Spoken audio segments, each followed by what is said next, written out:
Allahumma salli wa sallim wa barik wa zid wa an'am ala Muhammadin wa ala alihi wa sahbihi ajma'in. Qala Allah Ta'ala, ya ayyuhalladzina amanu ittaqullaha haqqa tuqatih wa la tamutunna illa wa antum muslimun. Amma ba'd, fa inna asdaqal hadits kitabullah wa khairal hadi hadi Muhammadin sallallahu alaihi wasallam wa syarrul umuri muhdatsatuha fa inna kulla muhdatsatin bid'atun wa kulla bid'atin dhalalatun wa kulla dhalalatin fil nar. Nas'alullah as-salamata wal afiyah. Ma'asyiral muslimin, ikhwani wa ahibbati rahimani wa rahimakumullah. Kembali kita mengucapkan puji syukur kepada Allah Azza wa Jalla, karena pada malam hari ini Allah kembali mempertemukan kita di dalam rumah Allah ini dalam rangka untuk mendekatkan diri kepada Allah. Maka tidak bosan-bosannya marilah kita kembali meluruskan niat. Kalau seandainya niat kita ada yang masih abu-abu dari rumah, ya, pas melangkah ke masjid, oh, ada pengajian pula. Luruskan niat kita. Insya Allah saya dulu mengharapkan ampunan dari Allah. Ya, Bro. Jadi belajar ilmu agama ini sebab mendapatkan ampunan. Dalilnya Bro, bukan kata kita, ya, kata Rasul SAW dalam hadis sahih. Rasul SAW bersabda, wa innal malaikata, dan sesungguhnya para malaikat la yastaghfiruna litalibil ilm, memohon ampunan kepada para penuntut ilmu, apalagi di masjid. Ridwan bima yaktub, malaikat itu senang, ridho terhadap apa yang dilakukan oleh penuntut ilmu, orang yang belajar ilmu. Ya. Jadi Bapak sekalian, insya Allah dengan izin Allah kita berharap itu yang kita harapkan, Pak. Kita mendapatkan ampunan, permohonan ampun dari malaikat memohon ampun kepada Allah untuk kita. Nah, ini kita luruskan niat kita. Kita kedatangan ke sini untuk beribadah. Maka oleh sebab itu ibadah itu ada adabnya. Ada adabnya. Setiap sekali itu ada adabnya. Antara suami istri ada adabnya. Antara orang tua dan anak ada juga adabnya. Dan dalam belajar juga ada adabnya. Apa adabnya, Pak? Belajar itu, ya, niatnya ikhlas. Yang kedua, diam. Nggak boleh ngobrol. Nah, kenapa Pak? Kenapa? Karena yang berbicara ustadznya. Kalau kita mampu berbicara, ayo gantian. Ustadz yang duduk, Bapak yang menjelaskan. Kitabnya ada kok di depan ini, tinggal jelaskan, kan seperti itu. Ini hadirin yang dimuliakan oleh Allah SWT. Itu ada apa ya? Nah, ya. Toya Bapak Ibu yang dirahmati oleh Allah Subhanahu wa taala, kita lanjutkan pengajian kita yang mana pada pertemuan yang lalu ya kita telah menjelaskan keadaan manusia terhadap pemimpin. Ada berapa beberapa? Ada 4. Nah, sekarang kita lanjutkan pembahasannya. Qala al-musannif rahimahullahu taala, wat tawaghitu katsiratun ru'usuhum khamsatun iblisu la'anallah wa man ubida wa huwa radin wa man da'a an-nasa ila ibadati nafsihi wa man idda'a syai'an min 'ilmil ghaib wa man hakama bi ghairi ma anzalallahu. Taghut itu banyak, kata beliau. Taghut itu banyak jumlahnya, katsiratun, banyak jumlahnya. Kemudian induk angkatnya ada 5, Pak. Ya, pembesar-pembesarnya ada 5. Ya. Yang pertama iblis, la'anahullah. Itu yang pertama. Siapa? Iblis. Iblis itu takut. Jadi kalau ada orang bilang presiden kita tauhid, berarti dia menyamakan presiden dengan naudzubillah. Nggak boleh. Orang Islam itu presiden kita, ya. Kalau salah kita doakan, ya. Tidak dianggap tauhid. Ini salah, Pak, ya. Tauhidnya benar, namun penempatannya terkadang salah. Istilah kafir memang ada, Pak, namun terkadang ada orang hulu dalam mengkafirkan orang Islam, ya, dikafirkan. Ini namanya takfiri, ya, orang yang suka mengkafirkan orang yang bukan kafir gitu. Karena Rasul bersabda, barang siapa yang berkata man qala li akhi ya kafir, barang siapa yang berkata kepada saudara-saudaranya wahai kafir, kemudian tidak benar, faqad ba'a ilaih, maka akan kembali vonis itu kepadanya. Maka hati-hati, Pak, ya. Orang Islam yang jelas Islamnya di KTP-nya pun muslim, ya, Pak, ya. Salat juga kita katakan kafir, salah ternyata kita menudingnya, memvonisnya, maka vonis itu kembali kepada kita. Maka bahaya sekali ya, bahaya sekali, ya, memberikan gelar kafir, vonis kafir kepada orang Islam, kecuali orang yang betul-betul kafir, Pak, ya, jelas orang non muslim, jelas gitu. Taib, ada 5 tauhid itu. Yang pertama apa, Bang? Iblis. Kemudian yang kedua, siapa saja yang disembah dan dia ridho. Ini, Pak, dia senang disembah, dia rela disembah, sehingga Nabi Isa bukan tahu kenapa Nabi Isa tidak ridho, tidak rela disembah oleh orang Nasrani. Iya. Waman da'anas, yang ketiga, waman da'anas ila ibadin nafsi. Siapa saja yang mengajak manusia untuk menyembah dirinya. Nah, jadi kalau ada orang minta disembah, Pak, sembahlah saya. Nauzubillah, itu tauhid. Kemudian manidda syai'an min ilmil ghaib. Orang yang mengklaim, yang mengaku mengetahui ilmu ghaib. Jadi ilmu ghaib itu ada 2, Pak, ya. Ada ilmu ghaib nisbi, gaib yang sifatnya relatif. Contoh, ya, kita tidak mengetahui keadaan Pak Jokowi lagi ngapain sekarang. Bagi kita gaib, namun bagi orang keluarga Pak Jokowi nggak gaib. Kenapa? Mereka melihat, tahu mereka. Itu namanya gaib nisbi. Maksud gaib di sini adalah gaib mutlak. Artinya orang menekan-nekan perkara yang gaib yang tidak ada satu makhluk pun yang tahu. Contoh hari kiamat, contoh apa yang akan terjadi tahun depan, gitu, ya. Nah, itu perkara gaib. Kemudian siapa yang akan masuk surga, siapa masuk neraka, itu perkara gaib. Kita boleh memvonis orang ini bakal masuk surga, boleh, asalkan ada dalil. Kalau tidak ada, berarti kita telah menerka-nerka perkara gaib. Kemudian yang kelima, man hakama bi ghairi ma anzalallah. Siapa saja yang membuat hukum dan menentang hukum Allah, apa yang Allah turunkan itu. Nah, karena orang yang tidak berhukum dengan hukum Allah, ada 3 kondisi nanti, Pak. Bisa kafir, bisa fasik, bisa zalim. Kalau kafir seperti apa? Kalau dia menentang hukum Allah. Hukum Allah itu tak ada. Bahkan dia menentang agama Islam. Dia pemimpin, kemudian dia menghapus, nggak ada Islam. Nah, itu bisa kafir.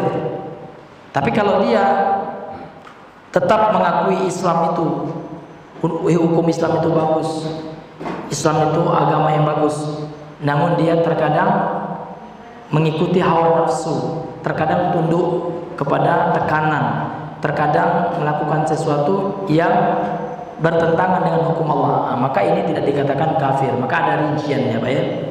Nah, itu boleh jadi zalim, boleh jadi fasik, bukankah kafir. Nah, ini hadirin yang dimuliakan oleh Allah. Maka harus ada nanti rinciannya. Baik, sekarang kita masuk kepada pembahasan yang pertama, itu tentang tauhid. Tauhid, berkata pensyarah kitab Syekh Shalih Al-Utsaimin di sini, tauhid itu adalah jamak tauhid, tauhid, ya, itu adalah jamak dari kata tauhid, wa sabaqa tafsiruhu, dan penjelasannya sudah berlalu. Yang dipilih oleh beliau adalah keterangan daripada Syekh Imam Ibnu Qayyim. Siapa yang masih hafal pengertian tauhid menurut Imam Ibnu Qayyim? Apa bang? Hah? Apa pengertian tauhid menurut Imam Ibnu Qayyim? Bang Jal ya. Silakan. Ya, suaranya agak dekat semua. Ya. Iya, masya Allah. Dari yang mana? Dari 3 hal ya. Yang pertama,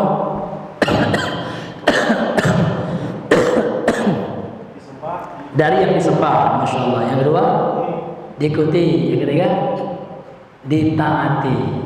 Iya, gitu Pak ya, pengertian tauhid kemarin. Jadi tauhid ini jamak dari tauhid ya, dan telah kita jelaskan kemarin ya. Kemudian jumlahnya banyak. Wa ru'usuhum, ru'us itu artinya adalah zu'ama'uhum, muqalliduhum ya. Dan pembesarnya dan yang mengikutinya itu yang paling besar itu ada 5. Nah, yang pertama adalah iblis. Iblis ini kata beliau, iblis adalah wasyaitonur rajim al-la'in alladzi qala Allah lahu. Iblis adalah syaitan yang terkutuk ya, yang terlaknat. Laknat itu apa arti laknat Bang? Laknat itu artinya dijauhkan dari rahmat Allah. Itu arti laknat. Jadi kalau seandainya kita dijauhkan dari rahmat Allah, tidak akan bisa senang pada akhirat, karena surga itu didapat dengan rahmat Allah. Jadi kalau sudah dilaknat, jauh dari rahmat Allah. Yang Allah berfirman tentang iblis tersebut dalam surah Sad ayat 78. Allah berfirman, wa inna 'alaika la'nati ila yaumiddin. Sesungguhnya atas engkau laknatku wahai iblis sampai hari pembalasan, sampai hari kiamat terus menerus dilaknat ya, sampai dimasukkan ke dalam neraka iblis itu dan pengikut-pengikutnya. Wa kana iblisu ma'al malaikah. Dahulu sebelum Allah menciptakan Nabi Adam, iblis ya satu level dengan malaikat, bahkan satu tempat tinggal di surga. Itu kisah seperti itu Pak ya. Berdasarkan Al-Quran dan As-Sunnah itu kisahnya seperti itu. Jadi iblis itu dahulu bersama malaikat. Fi suhbatihim, dalam pertemanan mereka saling berteman itu. Namun beda jenis memang. Kalau iblis itu jenisnya dari golongan jin dia.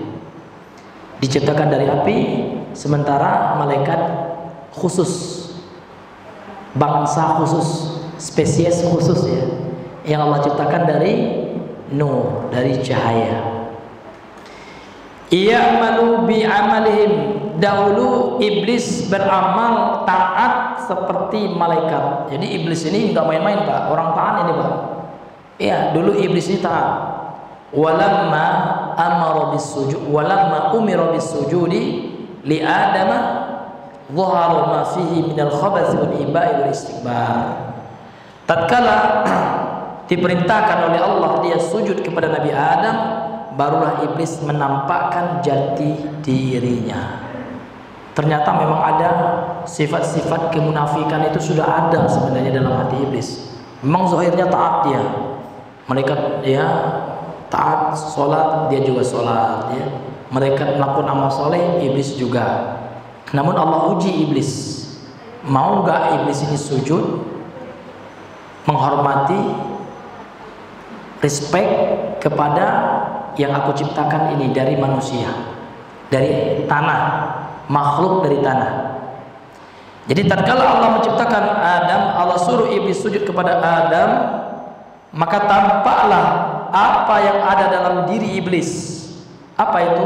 Al-khabath, sifat dengki Pak. Wal iba, keras kepala. Istikbar, ya, sombong. Ini sifat iblis. Itu sifat jati diri iblis itu terbongkar ketika diuji Pak. Bagaikan atasan ya, bagaikan senior. Iblis ini senior waktu itu, Adam junior.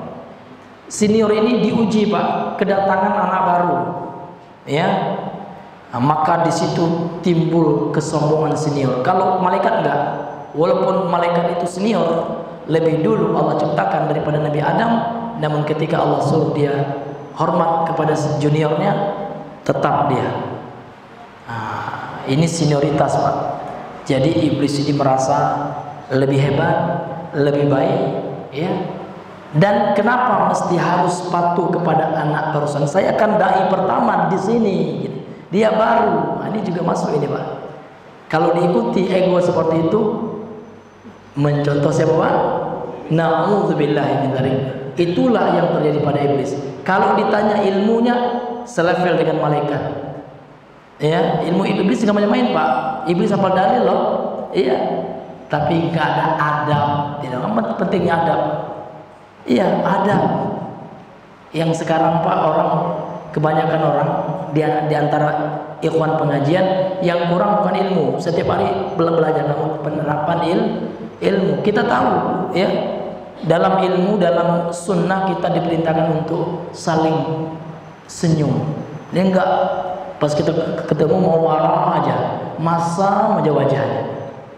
Enggak mau salam, harus kita yang duluan salam. Siapa level lo, harus gue yang duluan salam. Nah, na'udzubillah. Berarti samu laju itu, Pak. Siapa, Pak? Na'udzubillahi min dzalik. Ya. Kalau tanya masalah ilmu, jangan tanya lagi, selevel dengan malaikat iblis itu. Namun tidak ada rendah hatinya, tidak ada tawadhu'nya, tidak ada, ya, empatinya nggak ada iblis itu, adabnya tidak ada, ya. Disuruh oleh Allah sujud nggak mau, bahkan Allah ditentangnya sama iblis. Disitulah letak kekafiran dan kekufuran iblis, laknatullah alaih. Maka untuk itu, Pak, ya, kalau kita ingin menjadi orang yang selamat, nggak seperti iblis, jauhi sifat-sifat iblis, jauhi karakter iblis. Karena karakter iblis itu sombong, itu yang pertama. Sombong itu apa? Menolak kebenaran. Apa kebenaran yang ditolak oleh iblis? Perintah Allah. Karena setiap yang Allah perintahkan itu pasti benar. Wa idz qulna lil malaikati isjudu li Adam fasajadu illa iblis. Dan ingatlah kata Allah, kami berfirman kepada para malaikat, sujudlah kalian kepada Adam. Mereka sujud, fasajadul malaikat. Malaikat sujud semuanya illa iblis, kecuali iblis. Aba wastakbara, dia nggak mau keras kepala. Dia aba itu keras kepala, nggak mau, ego. Wastakbara, dan sombongnya minta ampun iblisnya, Pak. Iya. Jadi kalau ada orang sombong sekarang, Pak, menyombongkan ilmunya, menyombongkan hartanya, menyombongkan ketampanannya, ya, menyombongkan luasnya kebun sawitnya, sama aja siapa, Pak? Iya. Yang namanya sifat sombong itu pasti dari iblis, tidak ada dari malaikat. Malaikat itu tawadhu, rendah hati. Walaupun Nabi Adam baru diciptakan, baru Allah ciptakan Adam itu. Padahal malaikat sudah jutaan tahun sebelum Adam, junior itu. Namun ketika Allah menyuruh, hormatlah kepada Adam ini, sujudlah. Ya. Sifat malaikat sami'na wa ata'na. Jadi orang yang sombong itu, kata Rasulullah, al-kibru batarul haq. Yang sombong itu adalah menolak kebenaran. Kebenaran itu apa, Pak? Al-haqqu min rabbika. Kebenaran itu dari Allah. Jadi orang yang menolak Al-Quran, orang yang menolak perintah Allah dan perintah Rasul, itu yang sombong itu. Kemudian yang kedua, Rasul mengatakan sombong itu adalah wa khamtun nas, dan merendahkan manusia, yang menganggap kita lebih hebat, lebih pintar, dan manusia direndahkan. Ya, ini Pak, menghina manusia, ini termasuk sombong. Dan itu bukan sifatnya Rasulullah, bukan sifat orang-orang yang beriman, namun sifat siapa? Na'udzubillahi min dzalik. Ya. Bapak Ibu yang dirahmati oleh Allah Subhanahu wa taala, kemudian beliau melanjutkan, fa'aba wastakbara, maka iblis ego, keras kepala, sombong, wa kana minal kafirin, sehingga dia menjadi orang-orang kafir. Faturida min rahmatillahi azza wajalla, sehingga dia ditolak, dijauhkan dari rahmat Allah azza wajalla.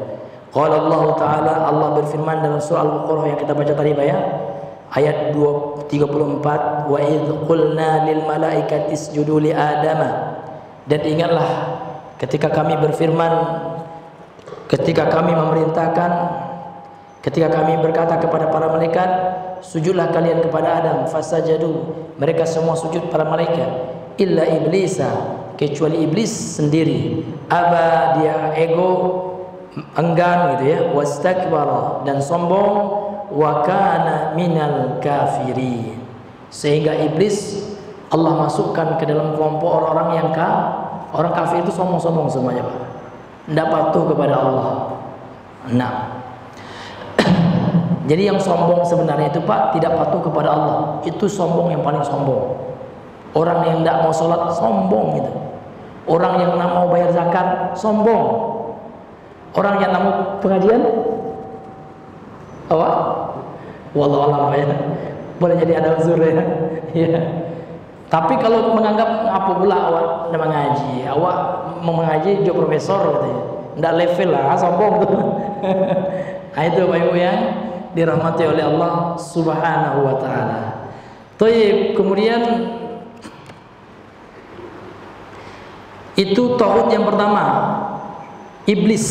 Kemudian yang kedua adalah man ubida wa huwa radin. Siapa saja yang disembah selain Allah dan dia senang disembah, gembira dia, mantap katanya, sembahlah ya. Cium tangan, ya, cium kaki. Ada juga Pak disuruh cium kaki. La haula wala quwata illa billah. Saya lihat ya. Nauzubillah, ngeri.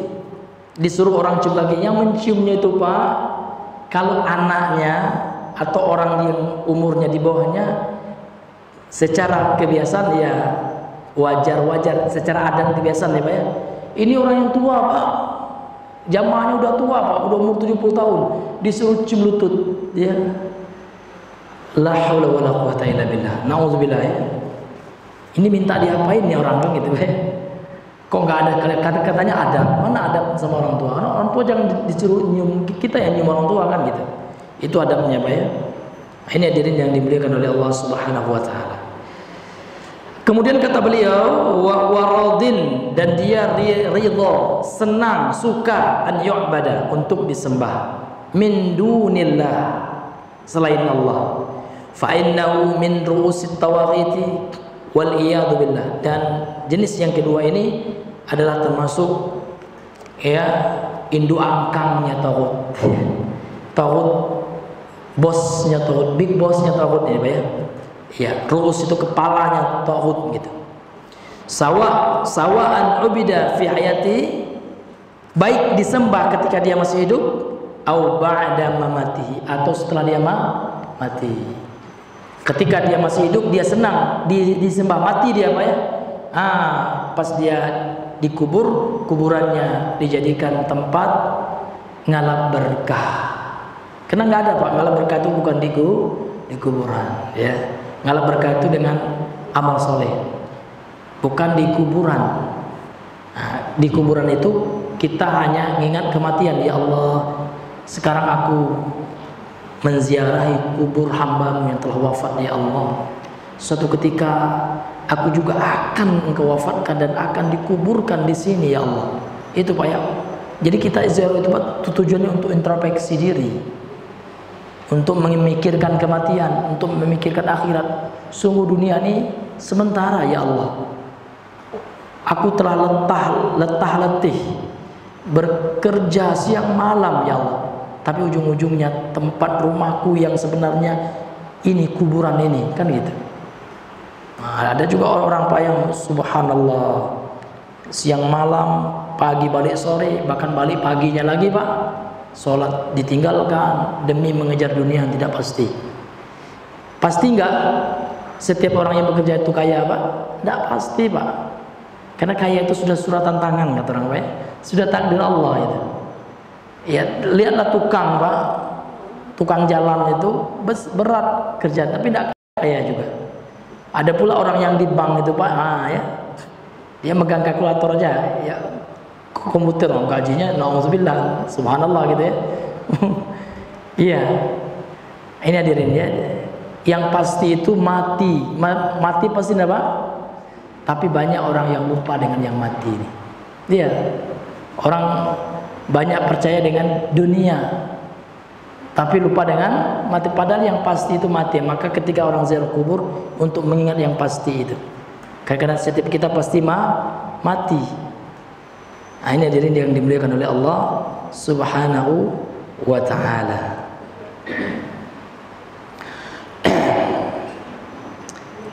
Kemudian Bapak Ibu, iza mata wa waradin bidzalik, apabila dia mati dan dia ridho disembah, ini tauhid.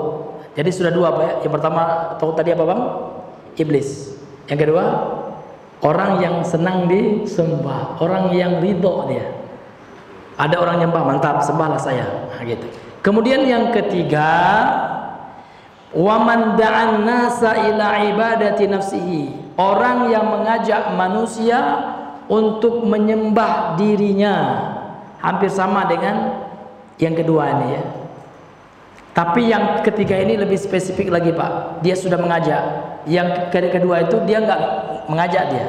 Orang aja tiba-tiba nyembah dia. Tapi dia senang Pak, mantap. Saya kan nggak nyuruh loh katanya. Tapi sampean sendiri yang nyembah saya. Nah, lakukanlah. Kalau bahasa Minang lantak lah dia ya. Gitu Pak.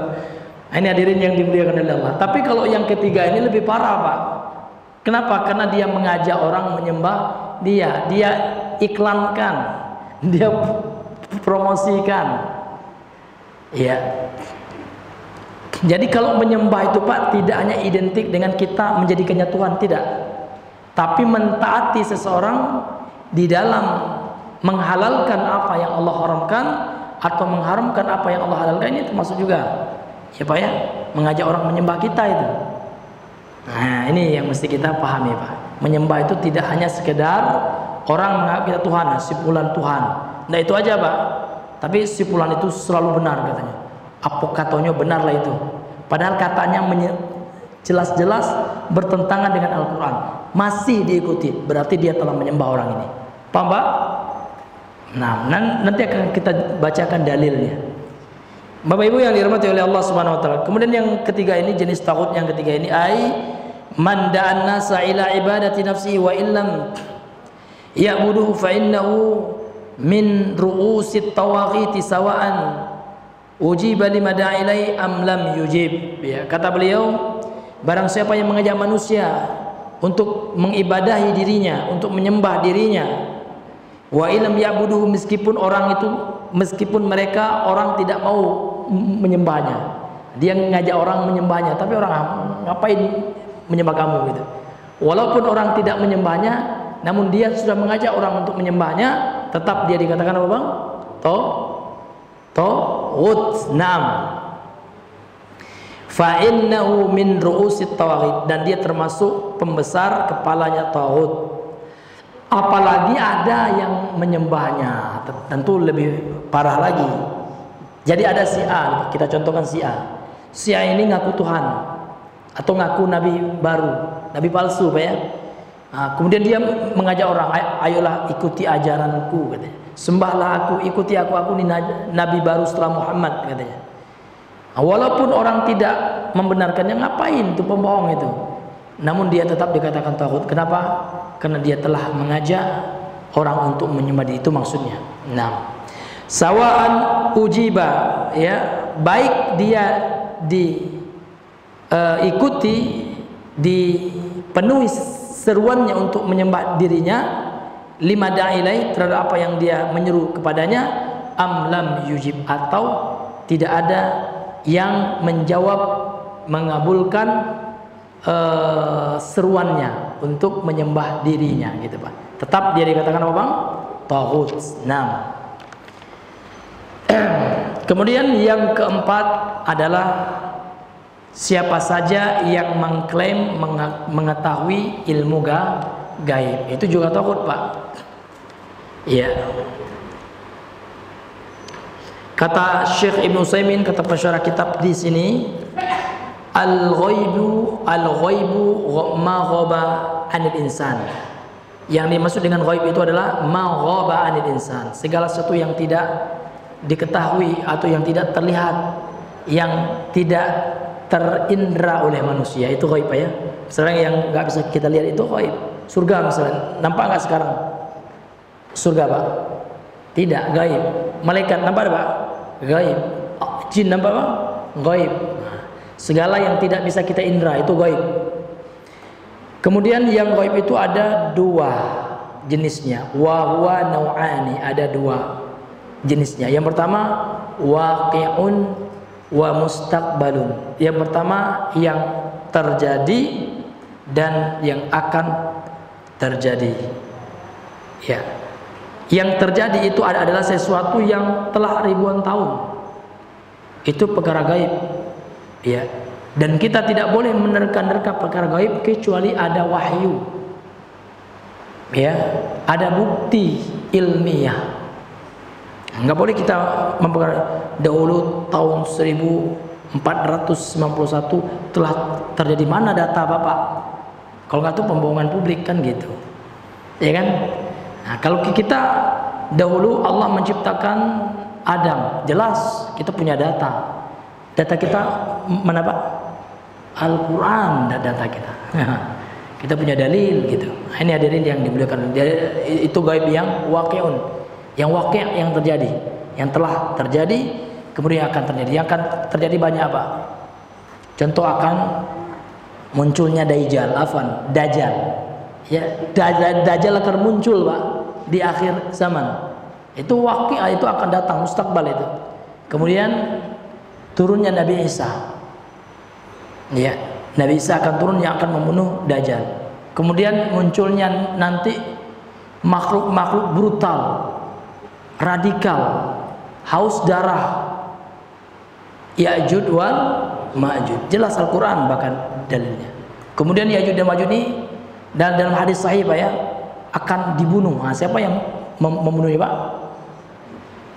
Nah, bukan Nabi Isa kabur Pak. Jadi kronologisnya seperti ini. Setelah Dajjal menguasai dunia ini, turun Nabi Isa. Di mana Pak? Dalam hadis ini Pak ya. Di mana Ratul Bayda. Ini bukan mendekat gaib, ini ada data kita ya.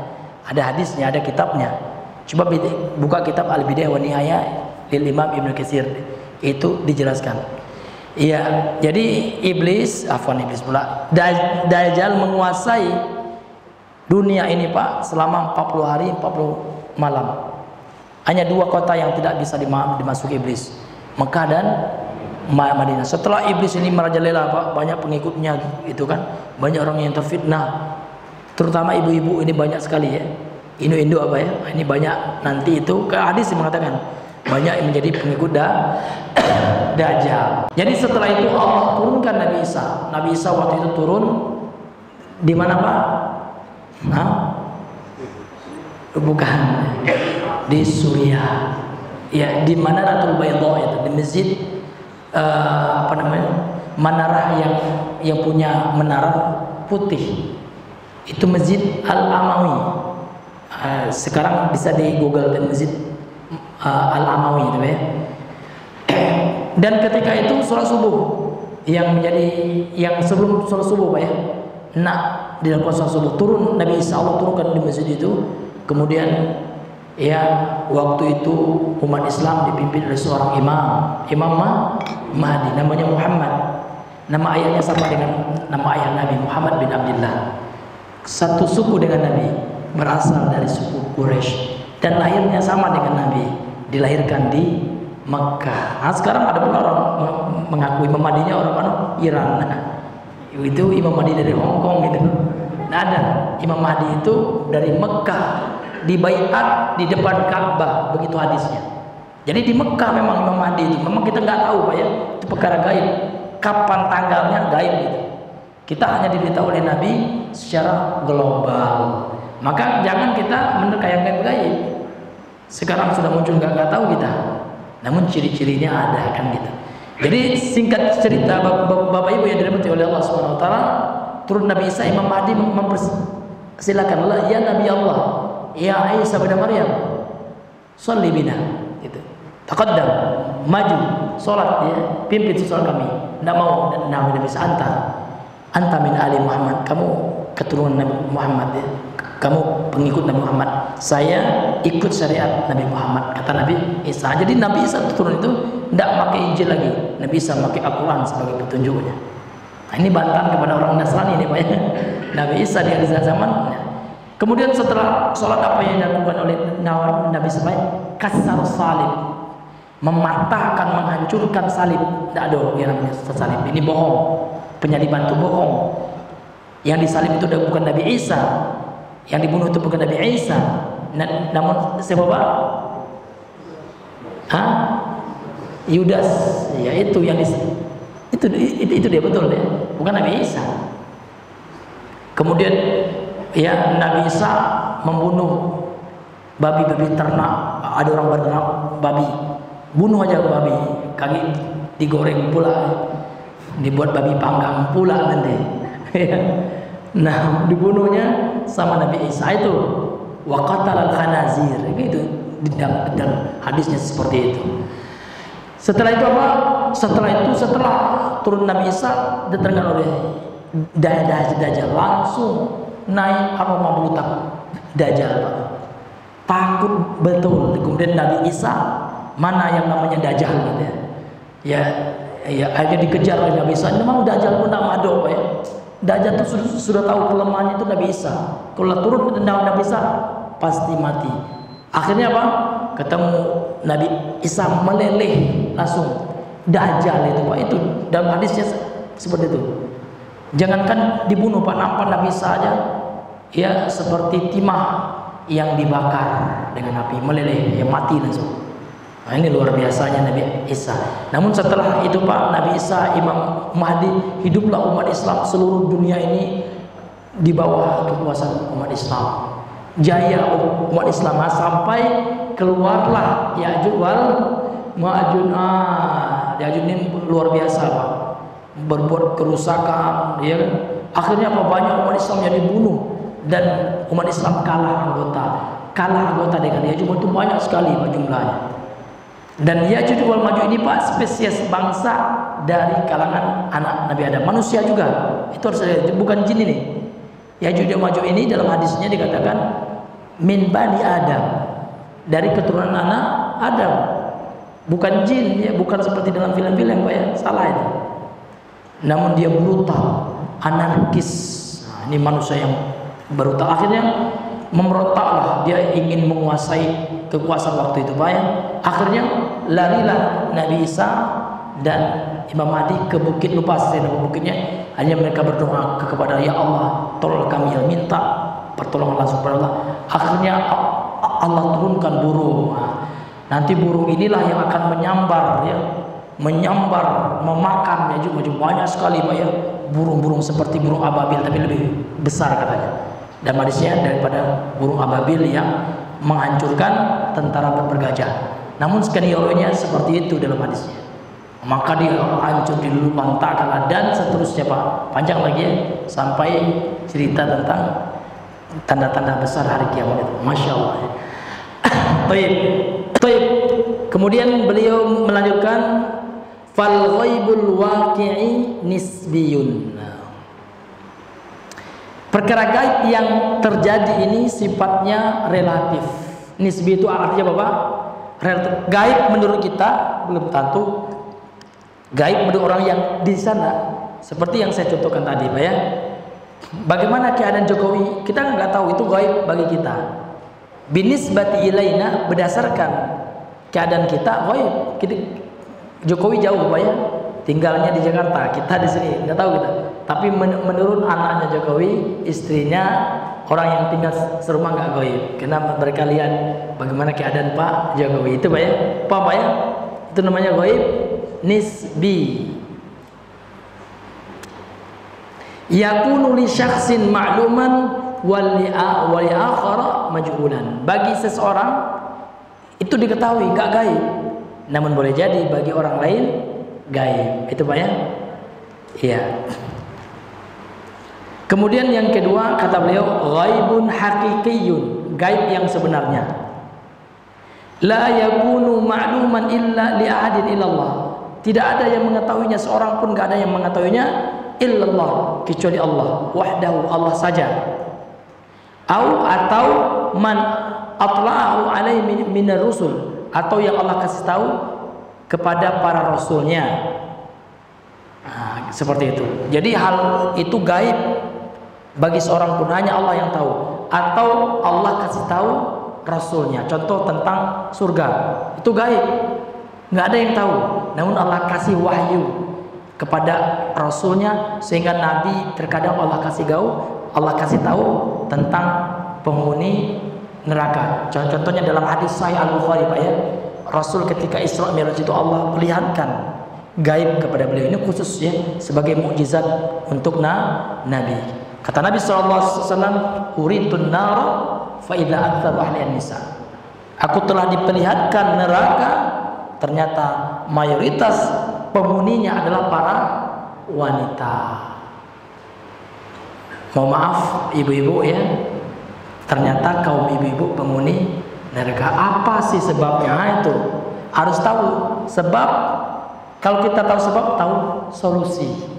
Ditanya Bapak Ibu, ketika Nabi menyampaikan hadis ini, ibu-ibu di masa Nabi langsung nanya, takut mereka, ya Allah, wahai Rasulullah, kalau seperti itu kami takut ya. Kami sebagai wanita ini khawatir. Apa yang menyebabkan mereka banyak masuk neraka, wahai Rasulullah? Itu ibu-ibu, ayakfurna billah, apakah mereka itu kafir kepada Allah? Lah, ya, tidak semua mereka kafir. Ada juga yang beriman. Walakinnahunna yakfurna bil ashir. Akan tetapi mereka ibu-ibu itu kufur terhadap suaminya, tidak melihat kebaikan suaminya, selalu salah, itu aja. Ya, selalu kurang kebaikan suaminya. Sudah dinafkahi Pak, nggak bersyukur. Bapak ya, sebulan cuma 2 juta. Lihatlah tetangga 5 juta Pak sebulan. Bapak itu mengasih 1 juta, mau dapat apa saya? Tetangga itu sudah mengkilat tangannya Pak, emasnya lah 1 kilo gitu ya.